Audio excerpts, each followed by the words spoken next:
Welcome to another episode of Hemp Barons. I'm Dan Humiston, and today's Hemp Baron, an attorney by trade and an entrepreneur by birth, has been the driving force behind North Carolina's emergence back into the hemp industry. Building off the state's rich hemp heritage, his vertically integrated hemp company is leading the state by example out of prohibition. Let's join Joy's conversation with Bob Crumley from Founders Hemp. Well, Bob, thank you so much for being with us on Hemp Barons today. Thank you, Joy, for having me. I appreciate it. Oh, it's so great to have a hero among us. I don't know if you recall, I met you and your beautiful wife at an Hemp Industries Association conference some time ago at the back of the bus during a farm tour. I think I was with Andrea Herman and Jace Calloway and his wife, Anita Hemela from Finola. Do you remember that? I do remember that trip. That was a lot of fun. A lot of fun. So much fun. And you have been moving and shaking and leading the way in the nation and most certainly in North Carolina since then. And before we get into Founders Hemp, which has many brands here, everything from grain, extracts, your innovative agri products, which I think is fantastic, and the services that you provide, the activism, really there's no real getting into hemp and being a leader in the hemp industry unless you're going to be an advocate. They go hand in hand. So by default, they're advocates. But you, by trade, before getting into hemp, you were an attorney. Am I right? Yes, still am a lawyer by training, an entrepreneur by birth. But yeah, I practiced and had a law firm for a number of years before I got into the hemp industry. And boy, does that tee us up for the hemp revolution. I was raised by an attorney, worked with attorneys most of my adult life in hemp and in compliance and complex civil litigation. And you have used your lawyering skills to such a fantastic degree on behalf of the hemp plant. And let me ask you this. Before the 2018 Farm Bill, when, of course, thank goodness we got the words, including the seeds thereof, included in the definition of hemp. And as you're very familiar, in the Consolidated Appropriations Act a couple of years ago, we were also able to get the seeds of hemp at least protected from the use of federal funds or Department of Justice funds. But you, sir, had a situation where you were trying to get, under the 2014 Farm Bill, seeds for extracts sent from Kentucky to North Carolina. And tell us a little bit about what happened as you tried to get those seeds. Again, this is a few years back now, or 2017. Tell us a little bit about that story, Bob. Well, we were interested in not just seeds, but we're also interested in live plants, or as in our industry, we call them clones, of course. And so we were looking at getting that because we needed to plant. And the DEA was giving North Carolina a hard time, as they gave a lot of states a hard time. We had tried multiple meetings to get multiple meetings with them and just were not successful. And so I went to the North Carolina Industrial Hemp Commission, which is the ruling regulatory body, and I suggested that they join me and my company in a lawsuit against the DEA for the DEA's position. And they voted to join us in the lawsuit. But before that lawsuit could get filed, the Attorney General of North Carolina issued an opinion, or one of their associate attorneys actually issued the opinion that gave us, said that we had the right to take product across state lines. We could haul live plants, seeds across state lines, that the Farm Bill specifically allowed that to happen. And with that in our hand, within 24 hours of that, getting that document in our hand, we actually shipped about 4,000 live plants from Kentucky to North Carolina. We shipped seeds from Colorado into North Carolina. And we actually invited the media to come out. We didn't try to hide from anybody. We invited the media to come out and actually had live media there when the truck arrived with it. Although I will tell you a funny story. It took the driver a whole lot longer to get back than it took him to get out there. And I said, how come it took you so much longer to get back? He said, because with a truck full of hemp, I drove 55 miles an hour coming back. I didn't speed at all. So, but we got to plant. Better believe it. Yeah. So it was, it was a tough time. I mean, with the DEA, and but now, of course, the 2018 federal farm bill makes it very clear the DEA is not in our wheelhouse anymore. The the USDA and the FDA, and of course, then the North Carolina Department of Ag as well. They're the regulatory bodies, not the DEA. Indeed. No, they are in our rear view mirror, as I love to say. And as I warned everybody, or at least tried to inform everybody, as soon as we get rid of the DEA, the FDA will be sitting there waiting for us, and they are. And we won't spend too much time in this show talking about, of course, they claim to be working diligently on trying to create a regulatory framework for hemp extracts as supplements and is to be added in food and beverages. And that's a pretty good segue into Founders Hemp. So when did Founders Hemp come along? When did you decide to found, as it were, Founders Hemp? Yeah, we actually set the company up, golly, I think it was in 2015, before the statute in North Carolina passed. And, we obviously at that point in time, the banks were really skittish. So actually the corporate name of our company was Innovative Business Growth, LLC, because my banker told me if they had the word hemp in it, he couldn't open up an account. So we opened up the account as Innovative Business Growth, LLC. We're DBA Founders Hemp. But since then, of course, that's not an issue for us. We've got full banking here in North Carolina, and very, very happy about that. But we decided to stand up the company, and we knew that we had to be vertically integrated simply because there is no commodity supply of hemp out there. And we wanted to be able to make sure that our customers had the genetics that we wanted them to have, as opposed to just buying anything off the street, as it were. And so we started out with growing our own hemp, processing it, and of course, then retail or wholesale sales all the way to the retail stores. No, fantastic. And as a super quick aside, because there's so much that we like to inform our listeners of, when you say you have banking in North Carolina, do you mean you also have merchant account services in North Carolina? Or go ahead. We were the first hemp company in the United States, to my knowledge, to have a tier 1 bank credit card processing. And we also have lines of credit with tier 1 level banks in the United States. And so I think, I think there have been a couple of problems, obviously, with the hemp industry and merchant processing. Some of it, quite frankly, has been self-inflicted. There were a lot of people out there doing some crazy things, and it made banks and the credit card processors very nervous. Some of the folks that were involved early on in our industry may have come directly out of the marijuana industry, and there were a lot of banks that were concerned that it may have hemp in the name, but they would be selling marijuana out the back door. And the banks were just afraid of that. They were afraid of inadvertently violating the BSA or the money laundering issues. And I think that's played a big role with our company, because my first job out of law school, I was in-house counsel for a bank, actually a savings and loan. And people in the industry have known me. They've known my career path. And I think that helped us in large part. But yeah, we have wholesale credit card processing, we have retail credit card processing, and we have online credit card processing with a tier 1 bank. Indeed. And for what it's worth, really, because we're so engrossed, Hemp Industries Association, and for many other reasons, I have to be so engrossed in what's happening with merchant account processing. And the reality is, as you well know, Elevon, when they saw the writing on the wall that the Farm Bill was going to be passed, they got in around November or so, and everyone got real excited. They started opening up accounts. Merchant account processing can be, like any industry, can be a dirty business. If there's affiliates within affiliates, as you know, selling these things. And I think also what happened is some of the merchant account sellers themselves, who of course want the commissions from the transaction fees, also had a part to play in what happened to hemp, and that they may have brought it on themselves more so than hempsters. I would be more inclined, even to say that by getting in some of these medical and adult use cannabis, and certainly they should have access as well within their own legal states. But I think they let some of them in, and MasterCard found out about it, threatened Elevon, and I don't have to tell you the rest. Thank God, founder. That's industry self-inflicted. That's what I would say. Not that it's just hemp people doing it, but again, it's some of these folks that were doing the ISOs or the companies that sell credit card merchant processing, and they were doing the wrong thing, and they make a bank nervous. When a bank is sitting there, and I'm not taking the side of the banks, don't get me wrong, but you've got to at least recognize their dilemma.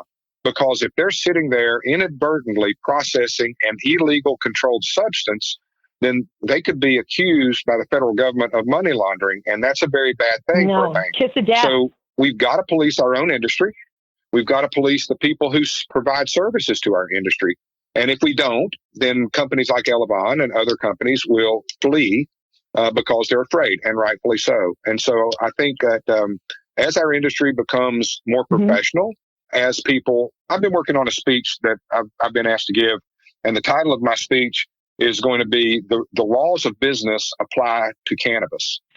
There's a lot of people that get into the cannabis industry. God bless you, Bob. That's perfect. God bless you.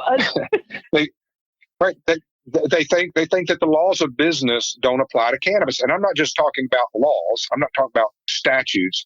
I'm talking about things such as cash flow for a small business is more important. Yeah, business practice. I mean, I'm seeing hemp companies that are year end to being a hemp company, and they don't have a set of books, or they don't keep their books up, or I mean, just stuff that is common sense business, which is why, and sometimes in our industry, we think the laws of business don't apply to us, that we've got a product that is so wonderful that the laws of business don't apply. Look, they apply. You know, not only do they apply, they should apply. Absolutely. And I find that also, and I don't know if that's because we're coming from hysterical prohibition to folks think some unrealistic type of utopia or what's going on. But I find even critical thinking hats seem to come off when it comes to hemp. So you'll be talking to even a critical thinker, and all of a sudden when it comes to hemp or hemp products, whether it's extract, textiles, or even paper, all of a sudden they stop asking critical questions like, gee, did you happen to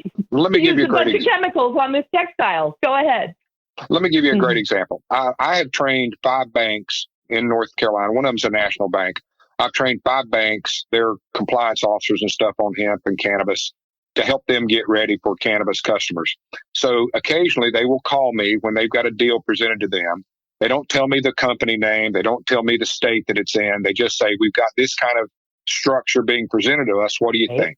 My favorite one recently was a group that wanted to build a processing facility that had the ability to process 10,000 pounds a day. So I said to the banker, I said, let's just do the rough math. If you do the rough math, and if the raw hemp is costing them, let's just say market rate these days about $30, $35 a pound. So let's just say conservatively $30 a pound, and they're processing 10,000 pounds a day. I asked the banker, I said, does this company have the capacity to handle $300,000 a day cash flow before they even think about all their extraction chemicals or other costs? It's like some people in the hemp industry have eaten, I think they watched that movie about the baseball field. If you build it, they will come. And I think some people in the hemp industry have taken the idea, if I build an extraction facility that will produce can process 10,000 pounds a day, by golly, I'll be able to sell 10,000 pounds a day. My response is not necessarily. And so it's just folks need to take a step back. What was it? A former Fed chairman called it irrational exuberance. Take a step back from the irrational exuberance and realize this needs to be a sustainable industry, a sustainable business. We owe that to our customers. We owe this to the people who have maladies that our product is good for.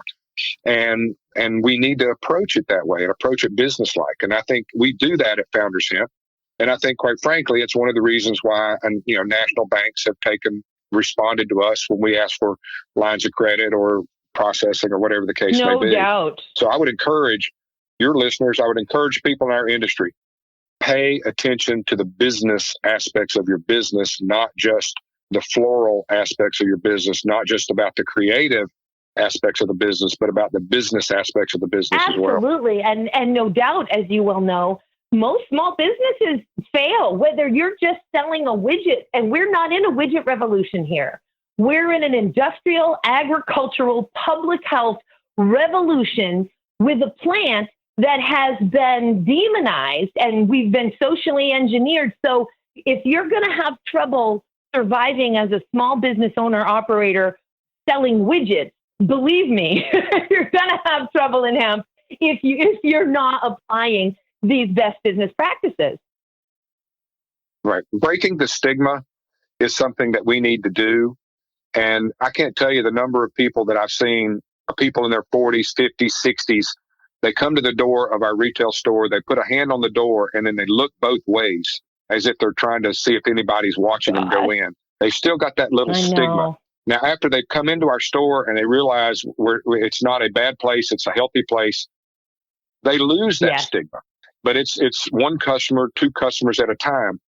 If as an industry, we feed the stigma, I mean, I've seen some ads by some of our competitors. They cuddle right up against the marijuana. They cuddle all up against the illegal aspect of it. And I don't think that's good for the industry, because we need to be about breaking that stigma, not embracing that stigma. Such a fantastic gauntlet to navigate here. And you do such a great job of it at Founders Hemp. And let's talk a little bit about what Founders does. In vertically integrated, are the brands that are on your website all owned? And there are some beautiful ones: Historically Healthy, Historical Remedy, Hemp Symmetry, Howland Hemp, Innovative Agri Products, and Hemp Excellence. Are those all brands that are owned by Founders? Yes, they're all our brands. We decided early on not to have a monolithic marketing plan, but to rather, as you can see, by having different products, each one of those products goes to a segment of the market. And so that's the decision we made. There are people out there in the industry who've decided to have a monolithic brand, and they'll put the same brand in a convenience store or a doctor's office. And we don't do that. And so we've segmented brands out based on market. And some of it with Innovative Agri Products, that is the arm of the company that sells, it looks like, maybe ingredient suppliers as well as genetics, and provides services? Right. That is our farming entity and also our extraction entity. It sells clones and seedlings to farmers. It also buys hemp. It extracts hemp. And its biggest customer is Founders Hemp. But its biggest customer is not going to be Founders Hemp probably by the end of this year, or for sure not next year. We've got some fairly big contracts with some national companies that we will be selling raw oil into them for. Either we'll provide them a product, they'll do bottling. In some cases, we do bottling for them, white label bottling. So, but that particular company, Innovative Agri Products, does that. It also is very active in the smokable hemp arena, and we have our own brand of smokable hemps and pre-rolls that we sell in our stores, but also into wholesale customers, tobacco shops, other kind of shops, vape shops, whatever. No, outstanding. And does Founders Hemp, for your growers, do you folks employ any regenerative agricultural techniques, or what is Founders' sort of philosophy around agriculture and soil in terms of field selection and the way that you farm the plant? Well, one of the things that we make sure that we do with our farmers, we know that this plant is an uptake plant, meaning that if there's heavy metals in the soil, that it can uptake those heavy metals. And so we always like to have our farmers do heavy metal testing on their fields. And if we have a field, heavy metals in and of themselves are not bad, right? They serve useful purposes in the right amounts. But when you are beginning to extract, and if there's heavy metals in the plant and then you extract it, you can get higher levels of heavy metals, and that may not be a good thing. We work with our farmers, test the fields, not just for pH and what fertilizers may be needed, but also heavy metals. We're very careful with that in that regard. We also then test the flower when it comes from the farmer's field to make sure that we have not had an excess uptake of heavy metals or pesticides or herbicides, of course, not yet being permitted on those yet. So we have a very stringent, we're the first hemp company east of the Mississippi River to be GMP certified. And so we have decided as a company that we are on the high quality side of this market. We're not trying to be the low cost, cheap provider. We don't buy foreign isolate or foreign products and mix it with American products. All of our products are grown in the United States, processed in the United States. And so we made a very early commitment in Founders that we were going to be on the upper end of quality, hence our push to become the first GMP certified. And we're well on our way to being ISO certified, we think, perhaps by the end of the year. And when you say GMP certified, did you have a third-party verifier come in? Because that, as you know, that is where it's at for CBD right now. So fantastic. Yes, we had a third party.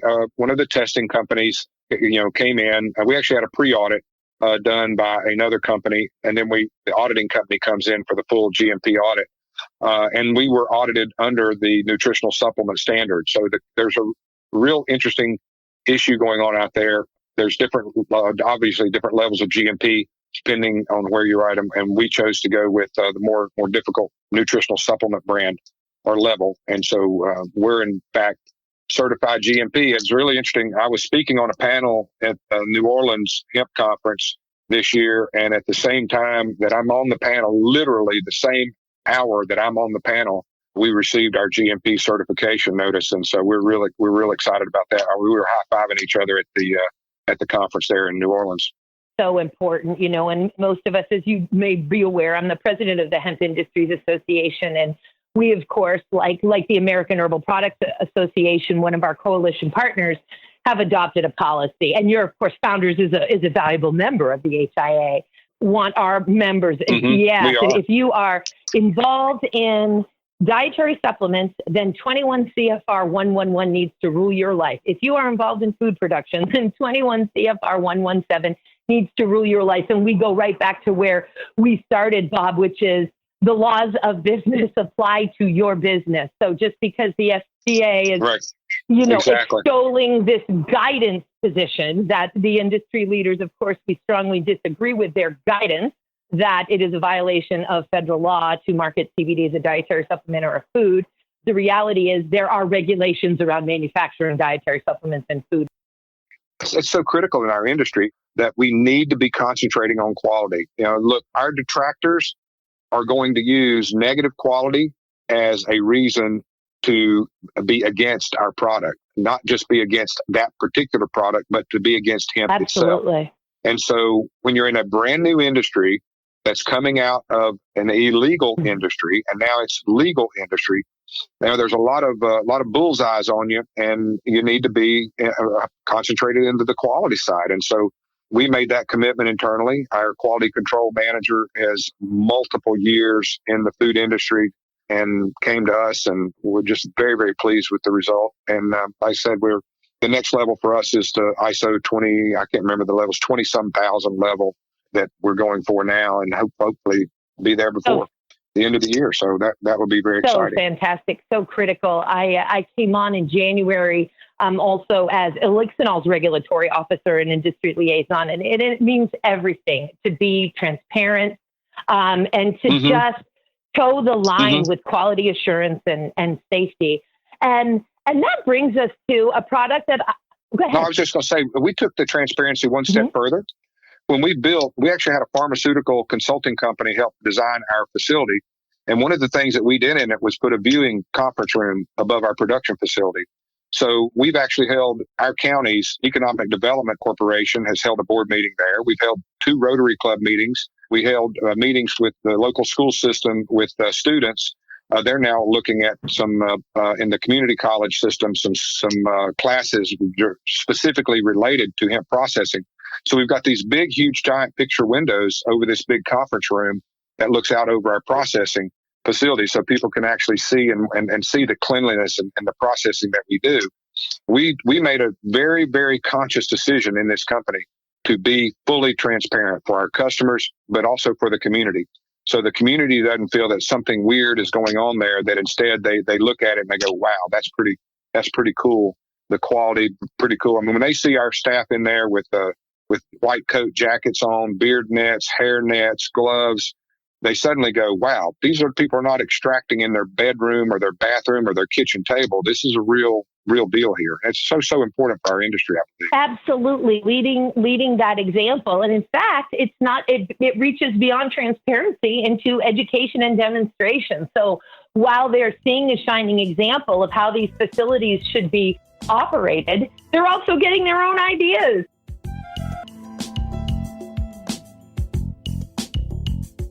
Something's happening specific to North Carolina right now. So I know that the legislation was crazy this year, and I know that you've been a big proponent of allowing smokable hemp in North Carolina. And that's one issue. The other issue being that now all of a sudden the North Carolina Department of Ag, after, issuing so many licenses, knowing full well these last few years that folks have been growing for hemp extracts, specifically for cannabinoids and specifically for cannabidiol, generally speaking, within that group. And now all of a sudden issuing guidance that North Carolina may not market hemp-derived cannabinoids, hemp-derived CBD specifically, as a dietary supplement or food. Tell us a little bit about A, the smokable hemp issue, and B, this new guidance. Yeah, it's really funny. I talk about this all the time, whether I'm speaking to bankers or law enforcement or a local Rotary Club, whomever. And I always tell people, I say, in 2017, I believe it was, the FDA issued 16 warning letters, as I recall. I think I'm correct on the number. 16 warning letters to hemp companies. Not one single warning letter did the FDA then or even now did they say, you are marketing CBD, cease and desist immediately. They didn't say you are marketing CBD as a nutritional supplement and you've got nutrition supplement facts on your bottle, cease and desist that immediately. They have not said that. What they have said is, in the supplement facts on your bottle, you say you've got 25 milligrams. We tested it. You've only got 15. Either fix your product or fix your label. Now think about that for a second. On the one hand, the FDA and North Carolina, they send out a missive saying it's illegal to do these products, to put them into food or put them in nutritional supplements. And then on the next sentence, they're saying, but if you do that, here's the best way to make sure that your nutrition facts or your supplement facts are correct. The other thing that they've done on their warning letters is to say, you can't make unfounded claims. And I agree with that. And so when you've got companies out there saying, one company I think had on their website, CBD is a cancer cell killer. Well, that's going to drive the FDA crazy every single minute of the day, and it should. And so if you really look at what the FDA and what North Carolina is saying, is technically, since the FDA has not issued regulations, technically we're not allowed to sell what we're selling. But the FDA has said... And I'm just going to interrupt you there. Just because I speak on this all the time as well, obviously. And you're so close.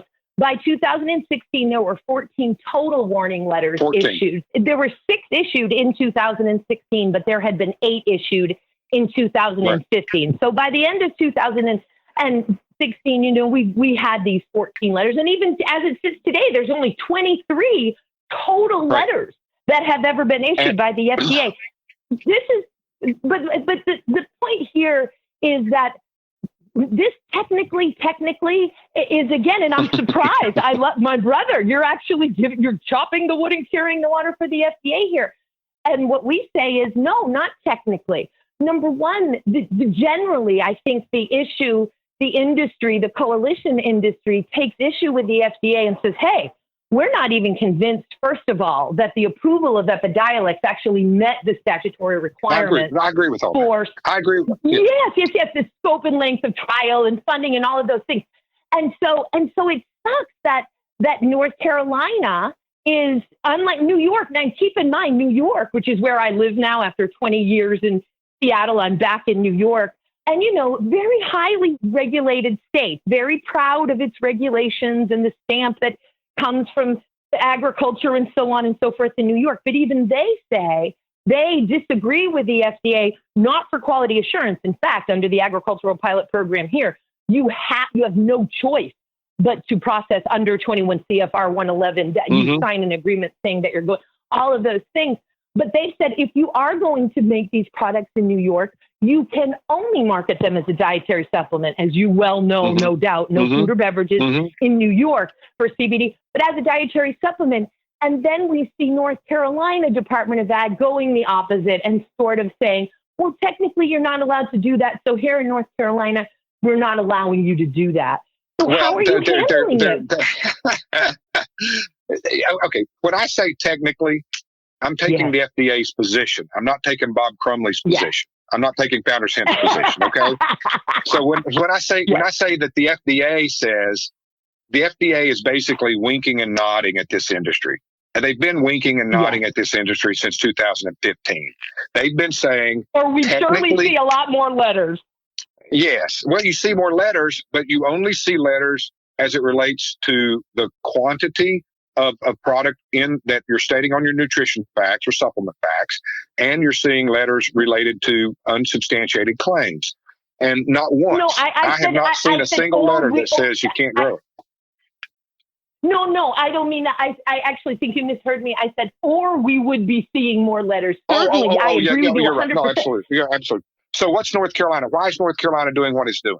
And how are reasons. You handling it? You're the king of extracts down there. How are you handling it? Perfect question. North Carolina is doing this because North Carolina has a very special relationship with the FDA.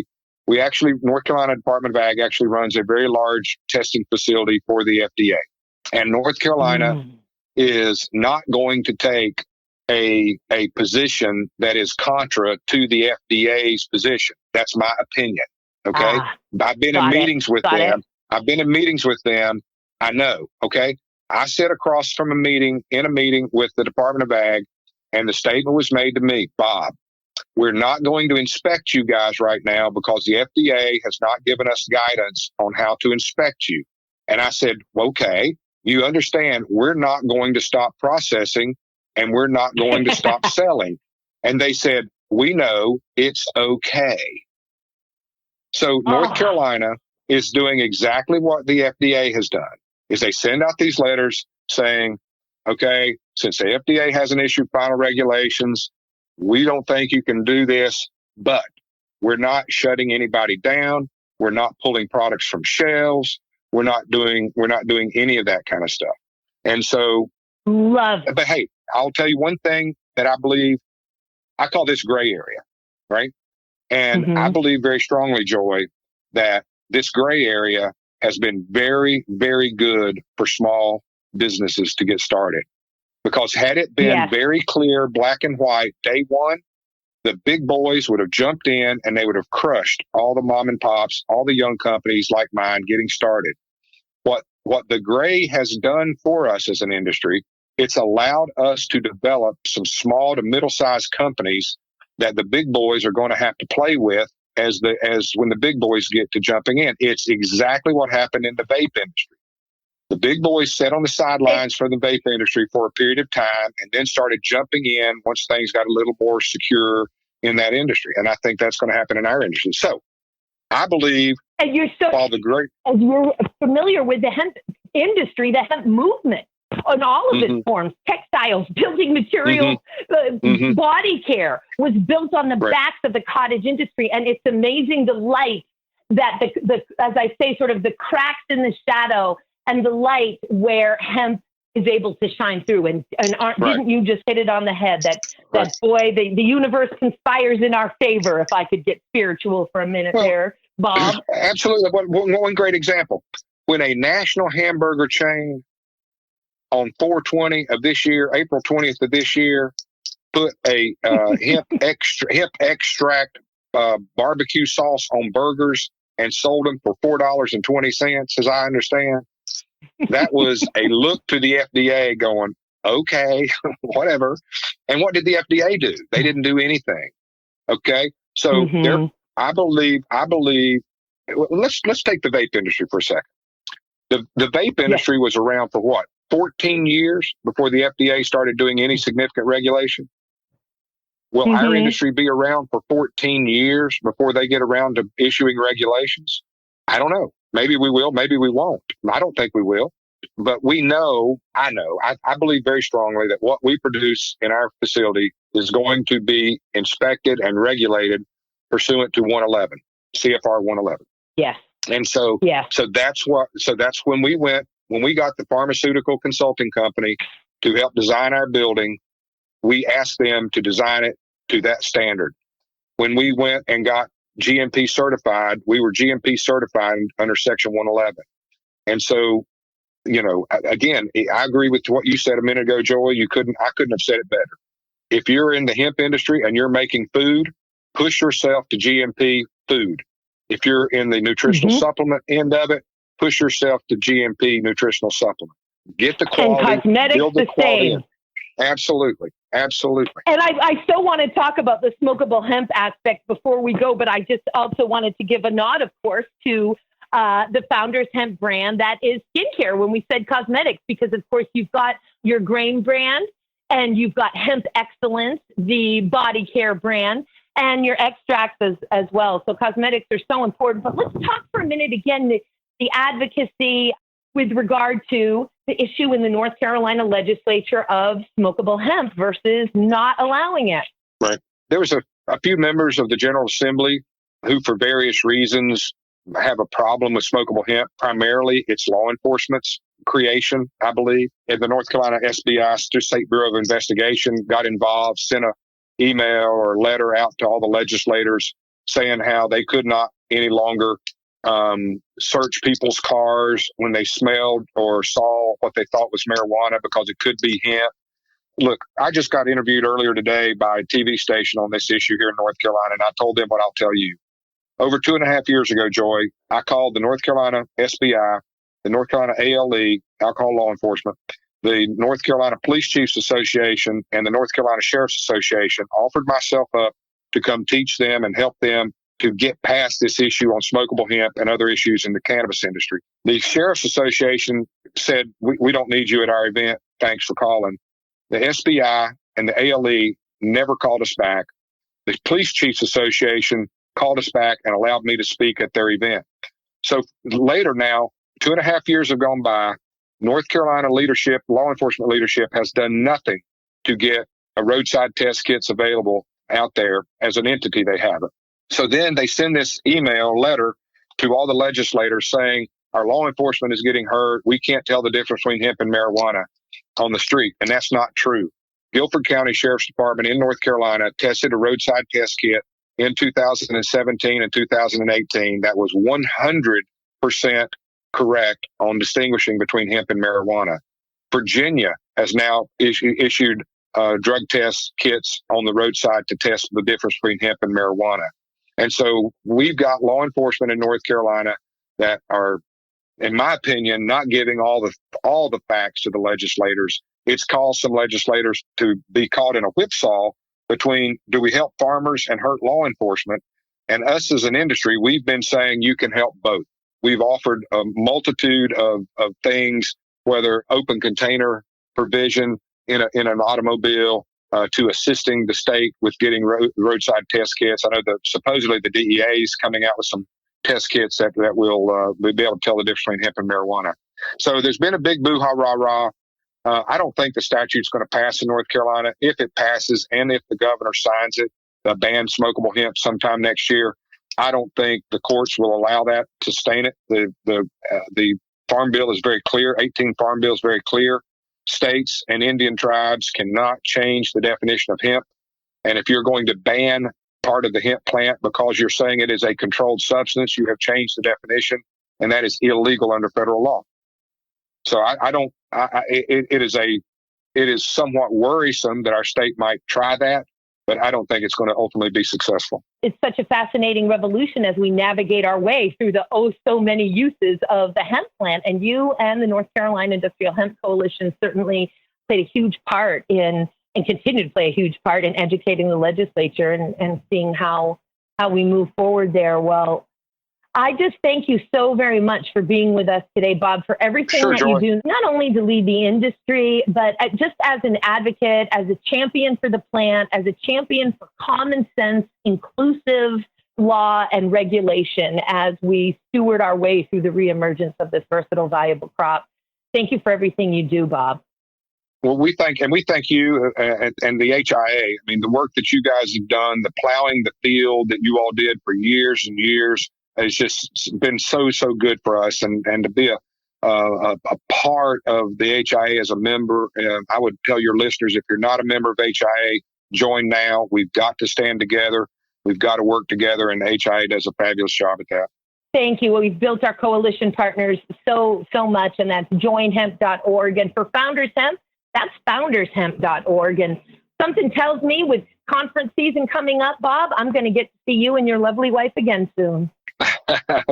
I'm sure you will. I'll be speaking at the North Carolina Bankers Association meeting in September, and I'm not sure where I'm speaking. There's another speaking engagement sometime after that, but yeah, love to help people not in the hemp industry get educated about hemp too. So I look forward to speaking to the North Carolina bankers soon. So important, so important. Thank you again, Bob. Have such a great harvest Thank season. you. All righty. Take care.